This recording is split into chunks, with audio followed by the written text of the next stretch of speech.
नमस्कार मु शिशिर कुमार पंडा आज कविता पालिली पखाल दिवस पालिला पर मोर जो परिस्थिति मुझे कथा को कवितार दर्शाइवाई चाहिए। आशा करुँच आपण कविताटी भल लगे। व्यंग्यात्मक लेखा ये पालिली पखाल दिवस। काली खाई पखाल कंसाए, काली खाई पखाल कंसाए, आजरे सर्दी थंडा, सकाळु खाइली जीवन विकले चारिटा आंध्रा अंडा।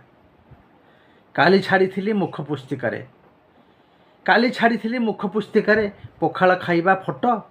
आज मु खाइकी पारासीटामोल हेउछि छटपट।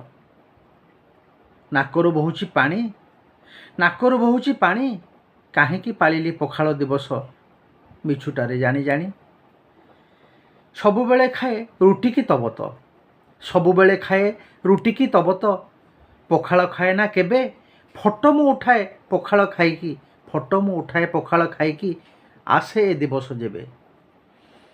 बेले अधेक्षा देहरे जाऊनी, बेले अधेक्षा देहरे जाऊनी, बयस गलानी बढ़ी, आउ की पारिबी पाकला बाଳରେ, आउ की पारिबी पाकला बाଳରେ, सरदी साथी लड़ी। दिवस पालिबी किया, दिवस पालिबी किया, केमिति आंगुठी फोटका ना हेबो। हाथ रे धरिले निया, तमे हाथ रे धरिले निया।